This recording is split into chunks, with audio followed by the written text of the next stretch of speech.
చూసారా, చికెన్ పులుసు అన్నాను కదా, ఇది కొంచెం పులుసే. ఇది ఆరేటప్పటికి ఇంకా కూడా గట్టిగా వచ్చేస్తుంది. అన్నంలో కొంచెం పలసంగా కలుపుకొని తినడానికి బాగా ఉంటుంది, జోరుగా. లాస్ట్గా కొంచెం అంత కొత్తిమీర,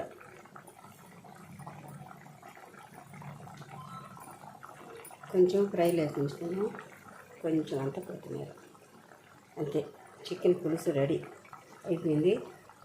ఇప్పుడు ఫ్రై,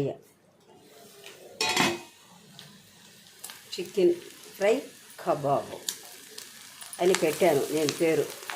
ఎప్పుడు చికెన్ ఫ్రై అనుకుంటా, చికెన్ ఫ్రై కబాబు అని పెట్టాను. చూడండి, ఒక్కొక్కసారి ఒక్కొక్కలాగైతే చేస్తున్నాను.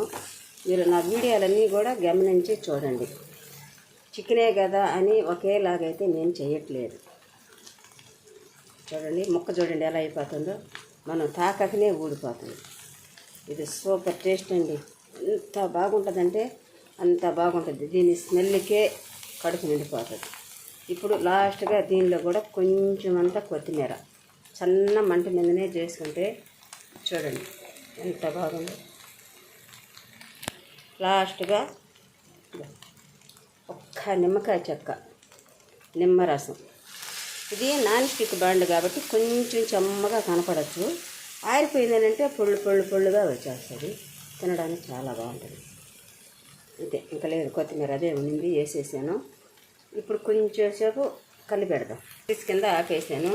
చికెన్ ఫ్రై కబాబా కింద కూడా ఆపేస్తున్నాను. నిమ్మకాయ రసం కూడా వేసాను కదా, చూడండి ఎంత బాగుంది. చాలా టేస్టీగా ఉంటుంది తినడానికి. మళ్ళీ ఇంకొకసారి చేసుకొని కూడా తినాలనిపిస్తుంది. ఫస్ట్ నుంచి ఎలా చేశాను అనేది మాత్రం మీకు బాగానే నేను చూపించాను. చూడండి ఎంత బాగుంది, అంత కలర్ఫుల్గా ఉంది కదా. ఈ స్మెల్కే తినేయాలనిపిస్తుంది అన్నం నిజంగానే. నేను చేసిన కూరలో కంతట్లు ఎగ్గాను, తెచ్చింది 1.5 కేజీలు ఎగ్గాను, 2 ముక్కలు మాత్రమే వేసాను. పులుసులేకి కొరవదంతా ఈ చికెన్ కబాబులనే చేసేసాను. ఇలా చేసుకొని ఒకసారి మీరు తినండి. ఏమి వేయకుండా సింపుల్గా టేస్టీగా తింటా ఉంటే మళ్ళీ తినాలనిపించేలాగా చేశాను. ఒకసారి మీరు ట్రై చేయండి. మా వీడియో కానీ మీకు నచ్చినట్లయితే లైక్ చేయండి, షేర్ చేయండి, సబ్స్క్రైబ్ చేయండి, గంట సింబల్ కొట్టండి. గ్యాస్ కూడా ఆపేస్తున్నాను, ఆపేసాను. చూడండి మండలేదు.